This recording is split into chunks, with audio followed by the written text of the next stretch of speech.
Subscribe करें और bell दबाएं ताकि कोई खबर रह न जाए।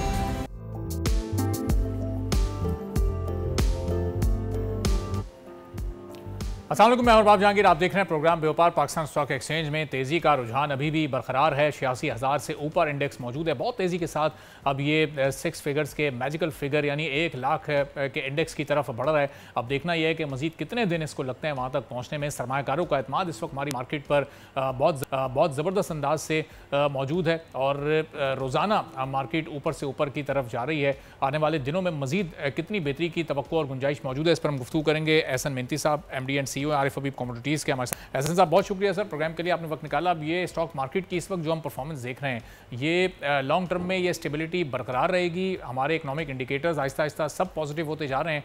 मजीद कितना इम्पैक्ट क्रिएट कर सकती है मार्केट आने वाले दिनों में?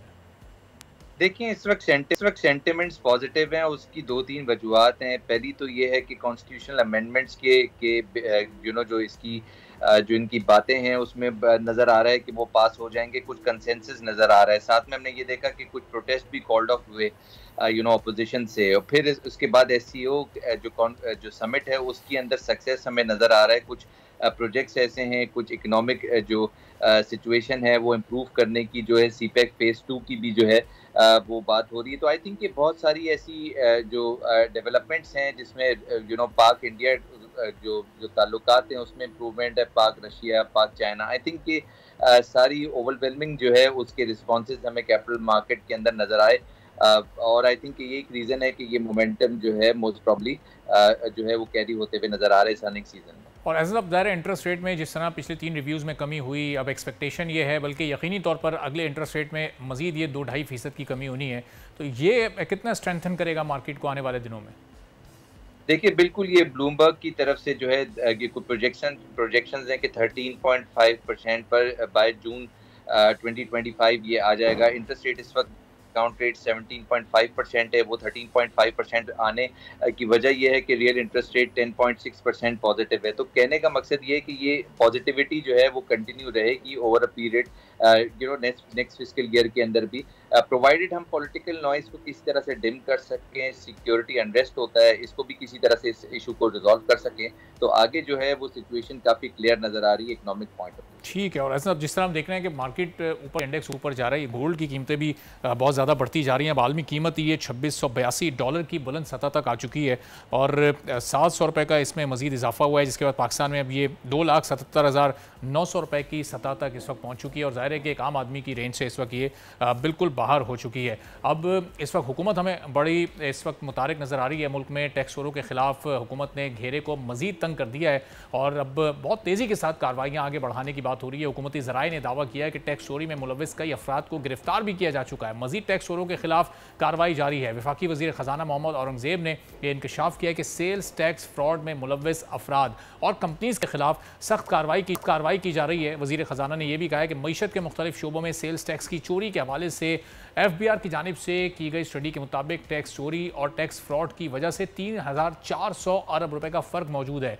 उन्होंने ये भी कहा कि सेल्स टैक्स फ्रॉड के खिलाफ बड़े पैमाने पर क्रैकडाउन का मंसूबा बनाया गया है और आने वाले हफ्तों में इस पर अमल दरामद भी किया जाएगा। वज़ीर ख़जाना ने यह भी साथ कहा है कि सेल्स टैक्स फ्रॉड एक फौजदारी जुर्म है और कानून के तहत सख्त सज़ा कार्रवाई की जाती है, जिसमें भारी जुर्माने के अलावा गिरफ्तारी और 10 साल तक कैद की सज़ा भी शामिल है। कारोबार के मालकान, वाहिद मिल्कियत के मामलात और फर्म्स के पार्टनर्स, केसेस और डायरेक्टर्स, CEOs और CFOs और कंपनी के दीगर मजाज अफराद के खिलाफ ये कार्रवाई की जाएगी। टैक्स चोरी का अंदाज़ा इस हकीकत से लगाया जा सकता है कि 3 लाख मैन्युफैक्चरर्स में से सिर्फ 14% टैक्स अदायगी के लिए रजिस्टर्ड हैं। कई रजिस्टर्ड इदारे टर्नओवर की गलत रिपोर्टिंग, इजाफी इनपुट टैक्स क्लेम और जाली जो फ्लाइंग इनवॉइसेज हैं उसके इस्तेमाल में भी मुलविस हैं। इस पूरी सूरत हाल पर हम बात करेंगे। हमारे साथ मौजूद हैं बख्तियार मोहम्मद साहब, FBR के स्पोक्स पर्सन हैं। बहुत शुक्रिया बख्तियार साहब, प्रोग्राम के लिए आपने वक्त निकाला। अब ये बताइएगा कि जिस कार्रवाई की तरफ इशारा कर रहे हैं मोहम्मद औरंगज़ेब साहब, ऑलरेडी ये कार्रवाइयाँ शुरू हो चुकी हैं। आने वाले दिनों में मजीद कितनी कार्रवाइयाँ आप लोग करने जा रहे हैं? कितने लोगों को अब तक इस सिलसिले में गिरफ्तार किया जा चुका है? देखिए, एक तो आपकी आवाज़ बड़ी कमज़ोर आ रही है मुझे। दूसरी बात है कि जो आपकी बात अगर मैं समझाऊं तो वो ये है कि जी अभी तक परसों हमने 5 जो CFOs थे वो अरेस्ट किए हैं और ज़ाहिर है वो सेल्स टैक्स का फ्रॉड ही है सारा। तो अब हम हमारी इंटेलिजेंस इस पे रेगुलरली काम कर रही है और हम ऑलमोस्ट ऑन डेली बेसिस जो केस हैं वो अनर्थ कर रहे हैं और उनमें हम गिरफ्तारियां भी डाल रहे हैं और हम जो हमारी लीगल प्यूनिटिव प्रोसीडिंग्स है वो हम जारी रखे हुए हैं। अच्छा, तो बख्तियार साहब, ये जो जिसको आप फ्रॉड कह रहे हैं, जरा इस पर अगर आप थोड़ी रोशनी डालें। ये प्रॉपर रिटर्न्स नहीं जमा कराए इन CFOs ने अपनी कंपनीज के, या फिर जो रिटर्न्स जमा कराएं वो अकॉर्डिंग टू जो उन्होंने टैक्स सबमिट किया है उसमें कहीं गड़बड़ है? असल इशू क्या है? नहीं, ये सेल्स टैक्स का फ्रॉड है। सेल्स टैक्स का फ्रॉड ये होता है कि जी ये इनपुट पे गलत सेल्स टैक्स क्लेम करते हैं जो कि उन्होंने पे नहीं किया होता। ये थोड़ा सा हमारा कॉम्प्लिकेटेड प्रोसेस है। इनपुट आउटपुट हमारा होता है सेल्स टैक्स में, तो वो जो होता है वो फ्रॉड टैक्स क्लेम करते हैं और जिसके जरिए वो या तो अपनी टैक्स लायबिलिटी कम करते हैं या उसको फिर आगे रिफंड क्लेम करते हैं। तो वो फोकस जो इनपुट क्लेम होता है वो इसमें हम कार्रवाइयां कर रहे हैं। अच्छा, सेल्स टैक्स के मद में हो रहा है। और अब इसका फॉलोअप क्या होगा? ये मामला आगे कैसे बढ़ेगा? कौन सी दफात इन पर लगाई जाएंगी और किस तरह से ये केस को आप आगे बढ़ाएंगे? ये तो हमारे सेल्स टैक्स के एक्ट के प्रोविजन है जो हम लगाते हैं और उसके बाद उनको बाकायदा हम कोर्ट में प्रोड्यूस करते हैं और जो भी क्रिमिनल प्रोसीडिंग्स होती हैं वो भी होती हैं हमारी, और जो टैक्स की प्रोसीडिंग्स है वो भी हमारी, दोनों साथ साथ चल रही होती हैं। अब बख्तियार साहब, इसमें सिर्फ जुर्माना उन पर आयद होगा और उनको उसके बाद छोड़ दिया जाएगा, या फिर कोई सज़ा वगैरह भी, इसमें कोई कैद वगैरह की सज़ा भी शामिल है? जुर्माना तो एक चीज है ना जो हमने अपने सेल्स टैक्स से कवर करना है। ये जो क्रिमिनल प्रोसीडिंग है इसकी सजा तो फिर कैद भी है और जाहिर है वो साथ साथ ही है। अच्छा, और अभी मजीद इंक्वायरीज इस सिलसिले में चल रही हैं क्या? कुछ और कंपनी CFOs या CEOs उन पर भी अभी आपको शुबा है और कुछ और लोगों को गिरफ्तार करना चाहते हैं अभी आप लोग? जी बिल्कुल, हमारे रडार पे हैं और हम अपनी प्रोसीडिंग्स कंप्लीट करके उनके खिलाफ भी एक्शन बहुत जल्दी लेंगे और आपसे शेयर भी करेंगे इंशाल्लाह मीडिया से। अच्छा, तो बख्तियार साहब, ये इससे पहले कोई वार्निंग आप लोग देते हैं या फिर डायरेक्टली ये इंक्वायरी या इन्वेस्टिगेशन शुरू हो जाती है? कोई बातचीत इससे पहले होती है? उनको कुछ कहा जाता है कि जी ये डेडलाइन है, देखें आपने ये गलत क्लेम दाखिल किया है, इसको आप सही कर लें, दुरुस्त कर लें, इसकी तस्हीह कर लें? देखिए, जो गलत क्लेम बोगस एक होता है ना, एक ह्यूमन मिस्टेक, वो अलग इशू होता है। वो तो हम उनको वार्न करते हैं, बताते भी हैं, नोटिस भी देते हैं और वो फिर ठीक हो जाता है। एक होते हैं बोगस। बोगस तो इंटेंशंस की वो होती है ना, क्रिमिनल इंटेंशन होती है जिसकी वजह से वो बोगस क्लेम करते हैं, तो उसमें हम कोई वार्निंग नहीं देते। हम सीधा सीधा उनके खिलाफ केस बनाते हैं और उनको अरेस्ट करते हैं। ठीक है, और अब ये बताएं कि ये इसके अलावा जिन लोगों को आप लोग टैक्स नेट में लाना चाहते हैं, अपने टैक्स नेट को बढ़ाना चाहते हैं, जो रिफॉर्म्स आप लोग करना चाहते हैं, 1 नवंबर से जो कार्रवाइयाँ खासतौर पर शुरू होंगी, ये उन्हीं कार्रवाइयों को वक्त से पहले शुरू कर दिया गया है या वो कार्रवाई अलहदा होगी और ये तमाम कार्रवाइयाँ अलहदा चल रही हैं? नहीं, वो तो इनकम टैक्स की बात है ना, ये हम सेल्स टैक्स की बात करिए तो हमारी जारी और सारी कार्रवाई है। इसका तो इनकम टैक्स वाली उससे टैक्स नेट से कोई ताल्लुक नहीं है, ये सेल्स टैक्स की है। और वो इनकम टैक्स हमारे नवंबर से इंशाल्लाह शुरू होगा। उनके खिलाफ जिन्होंने रिटर्न फाइल करने की उन्होंने फाइल नहीं की तो वो जो नॉन फाइलर्स के खिलाफ एक्शन होगा वो उसकी बात कर रहे हैं। और वहाँ पर क्या क्या कार्रवाई करने जा रहे हैं? वहाँ भी इसी तरह से हम देखेंगे कि जुर्माने होंगे या वो क्रिमिनल ऑफेंस में तो नहीं आएगा? वहाँ पर अगर किसी ने अपने क्रिमिनल ऑफेंस में तो उस तरह नहीं आता, वो क्रिमिनल ऑफेंस में नहीं आता। वो तो हम उनको सिर्फ जुर्माने की हद तक की प्रोसीड करेंगे और ज़ाहिर है उनसे रिटर्न फाइल करवाएंगे और जो ड्यू टैक्स होगा वो उनसे लेंगे इंशाल्लाह। ठीक है, और ये 31 अक्टूबर अभी जो डेट तय की गई है, अब इससे आगे तो नहीं जाना, चूंकि अब तो आप लोगों ने 1 नवंबर से कार्रवाइयों का भी ऐलान कर दिया है? नहीं, अभी तक बिल्कुल हमारे 31 तारीख आखिरी तारीख है इंशाल्लाह। ठीक है, बहुत बहुत शुक्रिया।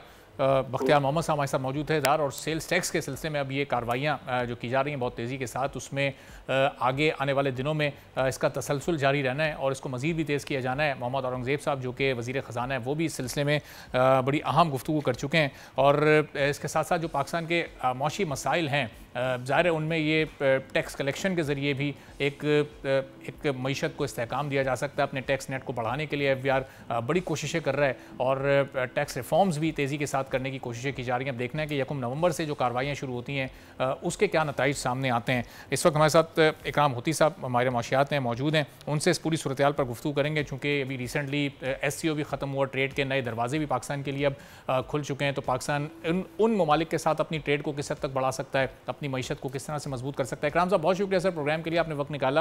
अब सबसे पहले तो ये टैक्स कलेक्शन को बढ़ाने के लिए, अपने नेट को बढ़ाने के लिए FBR इस वक्त जो कार्रवाइयाँ कर रहा है, बताइएगा ये कितनी फ्रूटफुल साबित हो सकती हैं, इसके कितने पॉजिटिव नताइज सामने आ सकते हैं और इससे टैक्स नेट में क्या इजाफा होगा। हमने ये तो देखा है कि जो टैक्स रिटर्न फाइल करने वालों की तादाद है वो दुगनी से भी ज़्यादा हो चुकी है पिछले साल के मुकाबले में, तो कहीं ना कहीं फ़ायदा तो हो रहा है FBR के ज़रा शिकंजे को सख्त करने का। ये देखिए, मैं तो तकरीबन 32 साल से FBR की जो इस्लाहात हैं इनको डील कर रहा हूँ, इन पे आर्टिकल्स भी लिख रहा हूँ, इन पे टीवी भी बोल रहा हूँ, मैं इनकी रिपोर्टिंग भी कर रहा हूँ। ये सारे में जो दो खराबियां हैं बड़ी बड़ी, वो हैं, एक FBR जितने लोगों को भी टैक्स नेट पे लाता है उनकी वो ये नहीं देखता कि ये नेट में क्यों आए और ये पैसे क्यों नहीं दे रहे, फिर इसका मतलब है टैक्स जमा क्यों नहीं कराए। जब नहीं करा रहे टैक्स तो इसका मतलब है कि उन्होंने वन टाइम टैक्सेशन जो है रजिस्ट्रेशन कराई है या टू टाइम के लिए कराई है कि एक दफा ये कर लेंगे दूसरी दफा वो, और बाकी अपना फायदा उठा लेंगे रजिस्ट्रेशन से। तो जो रजिस्ट्रेशन से फायदा उठाने वाली आबादी है उसमें इजाफा हो गया है, और जो रजिस्ट्रेशन करा के टैक्स देने वाली आबादी है वो आपको हैरत होगी कि उसमें कमी आ गई है। हकीकत पाकिस्तान में मुख्तलिफ तरीकों के लिए, पासपोर्ट लेने के लिए, पासपोर्ट वीज़ा के लिए टैक्सेशन में रजिस्ट्रेशन जरूरी है, वो उसलिए भी कराते हैं, और कोई शादी ब्याह के मसाइल होते हैं बैरून मुल्क उसके लिए भी करते हैं।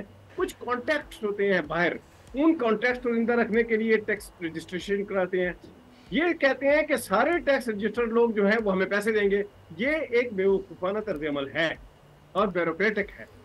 जो असल जो मालियाती तर्ज अमल है वो ये है कि आपने उन्हीं लोगों को रजिस्टर करें, उन्हीं लोगों को टैक्स रजिस्ट्रेशन का जो है माला उनके गले में डालें जो लोग एक्टिव टैक्स पेयर बनते हैं।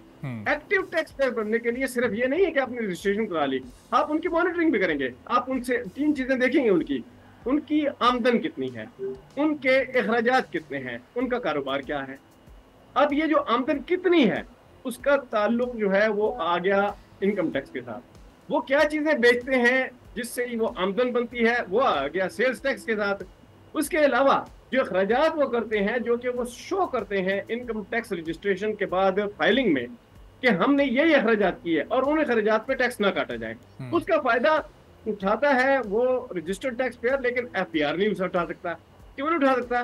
क्योंकि वो जो अखराजात वो बताता है कि कहाँ ये रसीदें ये हैं, फला जगह से की है, जहाँ से रसीदें आई हैं वहां जाकर वो सर्वे नहीं करते। वो पता नहीं करते कि इन लोगों ने माल इनको बेचा है तो इससे मैं पहले लूँ ना सेल्स टैक्स, उसके बाद इससे इनकम टैक्स की बात करूं। अच्छा, इनकम टैक्स जो है वो एक पाकिस्तान में फ्रॉड बन चुका है। वो फ्रॉड ये है कि आपका जितना इनकम बढ़ता है आप उतना ही कम टैक्स देते हैं। इसकी वजह क्या है कि एक इनकम है जरी इनकम, वो तो आप उसको कवर ही नहीं करते। जरी इनकम अटैच जहाँ पे होती है कमर्शियल इनकम के साथ, और फिर उसके बाद जो अखराजात करते हैं हाउस होल्ड अखराजात, उसके साथ जहाँ पे जाके कनेक्ट होती है उसकी आप मॉनिटरिंग ही नहीं करते, तो आप कैसे टैक्स ले लेंगे? ये जो सारा फ्रॉड FBR करता है ये अपने वजूद को साबित करने के लिए कि हम कुछ कर रहे हैं, तो अब हम ये कर रहे हैं, अब हम वो कर रहे हैं। 32 साल से सारी कहानियां मैं सुन रहा हूँ। 150 मिलियन डॉलर इस मॉनिटरिंग के लिए IMF ने दिया, और उसके बाद देखा हमने कि इन्होंने उसको सही तरह इस्तेमाल करने के बजाय पैसे के नाकाम हो गए। 150 मिलियन डॉलर की भी इन्होंने जवाबदेही नहीं की कि वो कहाँ गया।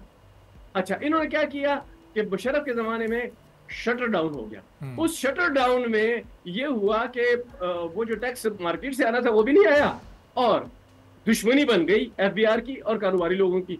अब ये जो रवायत है इसके मुताबिक ये होना चाहिए पाकिस्तान में कि पाकिस्तान जो भी पैसा टैक्स इस्लाहात पे खर्च करे पहले उसकी जवाबदेही करे, हुकूमत को भी करे, आवाम को भी करे कि वो पैसा कहाँ गया। 150 मिलियन डॉलर उस वक्त बहुत बड़ी रकम थी, इन्होंने जाया कर दी। और जो अब कर रहे हैं रेवेन्यू रेजिंग, जो वर्ल्ड बैंक का प्रोग्राम है वो भी नाकाम है। अब इनके सारी इस्लाहात के प्रोग्राम नाकाम होते हैं, और ये नाकामी इनकी अपनी वजह से है। एक ये कि ये दरहकीकत इस्लाहात नहीं करते, दूसरा ये मॉनिटरिंग नहीं करते। सही। तो इकराम साहब, ये सिर्फ इनकॉम्पिटेंस का इशू है या फिर ये कहीं ना कहीं करप्शन में भी मुलविस हैं? चूंकि चेयरमैन एफबीआर खुद भी ये कह रहे हैं कि ये इदारे में भी बहरहाल करप्शन मौजूद है, और अगर ये इतने बड़े बड़े टैक्स फ्रॉड के केसेस सामने आ रहे हैं जिस पर अब गिरफ्तारियां भी हो रही हैं, आगे जुर्माने भी होने हैं, सजाएं भी होनी हैं, तो ज़ाहिर इदारे के अंदर जब तक कुछ लोगों से मिली भगत नहीं होगी तो क्या वो उसके बगैर ये फ्रॉड होना इतनी आराम से मुमकिन है आपकी नज़र में? जी देखिए, आपने कहा इनकम्पिटेंट है या करप्ट है। जो इनकम्पिटेंट नहीं होगा वो करप्ट नहीं होगा, जो करप्ट नहीं होगा वो इनकम्पिटेंट नहीं होगा, वरना उससे नौकरी से खत्म हो जाएगा। दर हकीकत ये जो कुछ अदारे हैं पाकिस्तान में, मसलन हेल्थ का महकमा देख लीजिए, एजुकेशन का महकमा देख लीजिए, ये टैक्सेशन का महकमा वफाक का भी देख लीजिए और सूबाई भी देख लीजिए, लैंड रेवेन्यू देख लीजिए, इन सब में करप्शन भरी पड़ी है। ये तकरीबन 10% से भी कम जो टैक्स ड्यू है वो इकट्ठा करते हैं, 10% से कम ये टैक्स इकट्ठा करते हैं, और पाकिस्तान जो है वो 100% से ज्यादा जो है इंपोर्ट करता है। एक तरफ इंपोर्ट करके डॉलर जाया करता है, दूसरी तरफ 10% सिर्फ टैक्स इकट्ठा करके महसूलात नहीं जमा करता। लिहाजा पाकिस्तान का ये फिस्कल जो है एक इमरजेंसी बन चुकी है। अब वो कर्जे लेता है अंदरूनी बैंकों से, IMF से भी कर्जा लेता है, डॉलर में भी कर्जा, रुपया में भी कर्जा, तो ये पहाड़ बन गया पाकिस्तान पर। तो 3 चीजों का पहाड़ बन गया, करप्शन का, जो फॉरेन करेंसी है उसका, और उसके अलावा जो नालायकी है। जो लायक लोग हैं वो तो अपना कोई कारोबार करेंगे, कोई कंसल्टेंसी करेंगे। जो लोग नौकरी कर रहे हैं और उसमें नालायक भी हैं, इसका मतलब है वो सिर्फ करप्शन कर रहे हैं। लिहाजा ये कल्चर है पाकिस्तान का। इससे जान छुड़ाने के लिए आपको पूरी स्टेट का धारा बदलना पड़ेगा कि इस स्टेट में किस तरह बिहेव करना है। इस स्टेट में 2 चीजें ऐसी हैं, मसलन पार्लियामेंट और टैक्सेशन, ये दोनों आपस में 1 पेज पे नहीं है। और ये इसलिए नहीं है कि जो पार्लियामेंट में आने वाला तबका है वो भी अमीर तबका है, वो भी करप्शन को जारी रखना चाहता है, और जो उसकी वजह से जो टैक्स ब्यूरोक्रेसी है वो भी करप्ट ही रहेगी। और फिर इकराम साहब, क्या इसकी एक वजह ये भी है कि ज़ाहिर है पार्लियामेंटेरियंस भी बहुत सारे एग्रीकल्चर से वाबस्ता होते हैं, और अब तो IMF ने भी आप ये बाइंडिंग कर दी है कि एग्रीकल्चर को आपको टैक्स नेट में लेकर आना है। तो जब IMF ने अब ये शर्त आयद कर दी है तो इसके बाद एक, चले बड़े किसी रिफॉर्म की नहीं लेकिन एक छोटे रिफॉर्म की तो तवक्को की जा सकती है कि किसी हद तक तो एग्रीकल्चर को टैक्स नेट में लाने के लिए कोशिशें करेगी हुकूमत। जी हाँ, छोटा रिफॉर्म जो है सारी दुनिया में कहा जाता है कि जो मार्जिनल रिफॉर्म है वो करप्शन की वजह है। मार्जिनल रिफॉर्म $150 मिलियन गायब हो गए ना, आपने लिया IMF से, तो आपने मार्जिनल रिफॉर्म या छोटी रिफॉर्म की, पैसे भी जाया हो गए और करप्शन मजीद बढ़ गई। छोटी रिफॉर्म से ये नहीं होता, ये होता है सर्जरी से। सर्जरी जो है पाकिस्तान में कभी भी नहीं हुई। जब ये हुकूमतें, सिविल हुकूमतें यहाँ पे काम कर रही होती हैं और उनकी करप्शन के भी बहुत ज्यादा खबरें आती हैं और उनकी इनकम्पिटेंसी की भी खबरें आती हैं, तो एक मौका मिलता है फौज को कि वो हुकूमत को हटा देती है।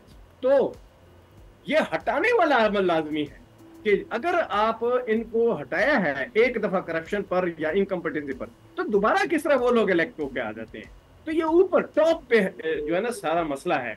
इस सारे सिस्टम को चेंज करना पड़ेगा, इलेक्शन को, कानून साजी को, टैक्स को और रेवेन्यू को, इन सब को पूरा सिस्टम चेंज करना पड़ेगा, वरना ये क्या करेंगे, ये लोकल बैंकों से भी कर्जा लेंगे, इंटरनेशनल बैंकों से भी कर्जा लेंगे, 2 ममालिक से भी लेंगे, IMF से भी लेंगे, वर्ल्ड बैंक से भी लेंगे और एशियन डेवलपमेंट बैंक से भी कर्जा लेते रहेंगे, और ये नाको नाक फंसे होंगे, तो फिर इनमें जुर्रत भी नहीं होगी कि ये इस्लाहत करें।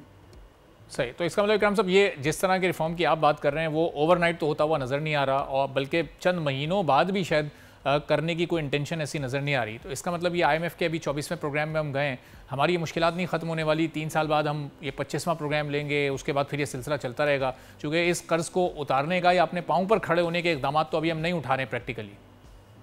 अवाम ये समझ रहे हैं, बहुत सारे पढ़े लिखे लोग भी ये समझ रहे हैं कि हम IMF के साथ गए हैं, रिफॉर्म होगी। IMF के साथ जाने में रिफॉर्म नहीं है, ये उसका उलट हो रहा है। वो ये है कि एक रेस्क्यू पाकिस्तान को चाहिए, फाइनेंशियल रेस्क्यू। उसके लिए वो IMF जाते हैं और वो क्या करते हैं, वो ये करते हैं कि अपनी पॉलिसियां मनवाते हैं। ये इस्लाहात की गेम नहीं है, वो अपनी पॉलिसियां मनवाते हैं। ये जो है वो IMF से कर्जा लेते हैं, और जो रूलिंग एलीट है वो इस पे अपना सर्वाइवल है उसका। अगर इस रूलिंग एलीट को सर्वाइवल की जरूरत ना होती तो ये कर्जे ना लेते और वो लोग अपनी शराइत ना मनवाते। लिहाजा रिफॉर्म नहीं, इसका कोई ताल्लुक नहीं इससे, रिफॉर्म का नाम लेकर तो ये एक बहुत बड़ा फ्रॉड किया जा रहा है। पाकिस्तान की जो स्टेट है उसमें रिफॉर्म की गुंजाइश ही बहुत कम है। सही। और इकराम साहब, आखिर में ये जो SCO कॉन्फ्रेंस अभी हुई, इसमें हमने देखा कि तमाम मेंबर ममालिक यहाँ पर आए, लेकिन इन मेंबर्स के साथ पाकिस्तान की जो ट्रेड का वॉल्यूम है वो हमने ना माजी में बढ़ते हुए देखा, ना अभी हम कोई उसमें खातिर ख्वाह इजाफा होते देख रहे हैं। एक चाइना को अगर आप हटा दें तो बाकी सबसे कोई $2.5 अरब की हम ट्रेड कर रहे हैं, जो कि ऑलमोस्ट ना होने के बराबर है। इसमें कैसे इजाफा मुमकिन है कि पाकिस्तान के पास एक्सपोर्ट्स की ऐसी गुड्स नहीं है जो कि पाकिस्तान के पास सरप्लस हों और वो इनको एक्सपोर्ट कर सके? देखिए, बुनियादी तौर पे इंपोर्ट का जो मसला है पाकिस्तान का, ये बहुत पेरिनियल हो चुका है, ये कैंसर बन चुका है।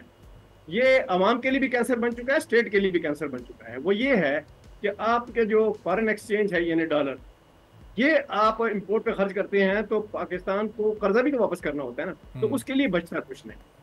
फिर ये है कि आप अपनी महसूलात जो लेते हैं वो लोकल एक्सचेंज में ले लेते हैं, तो फॉरेन एक्सचेंज में लेते नहीं है, तो फिर उससे भी मसला बनता है। तो ये मसले में 3 मसलों में फंसी हुई पाकिस्तान है। ये 2 किस्म की इंपोर्ट करता है, एक होता है इंडस्ट्रियल यूज की इंपोर्ट, इंडस्ट्रियल यूज की गुड्स एंड सर्विसेज इंपोर्ट, दूसरी है कमर्शियल गुड्स और सर्विसेज। ये जो दोनों किस्म की इंपोर्ट है, इसमें पाकिस्तान को लॉस ही लॉस हो रहा है। वो लॉस ये हो रहा है कि वो जो इंडस्ट्रियल गुड्स हैं वो कम है बहुत, कमर्शियल गुड्स बहुत ज्यादा हैं। वो जो कमर्शियल गुड्स है उसका बहुत ज्यादा हिस्सा जो है वो सिर्फ कंज्यूमर का है और बहुत कम जो है उससे कारोबार बढ़ता है या छोटी मशीनरी लगती है। ये जो पाकिस्तान की इंपोर्ट का साइज है, इसमें अगर आप देखें तो 90% वो एक बिग बैड यूज में जाता है, यानी कि इसमें फॉरेन एक्सचेंज तो चला गया लेकिन पाकिस्तान की इंडस्ट्री को और कारोबार को कोई फायदा नहीं पहुंचा। लिहाजा हम यहाँ भी हैं। ठीक है, बहुत बहुत शुक्रिया। इकराम होती साहब हमारे साथ मौजूद थे। हमारे माशियात गुफ्तगू आपने सुनी लेते हैं, ब्रेक के बाद वापस आएंगे, एक और अहम मौजू पर बात करेंगे।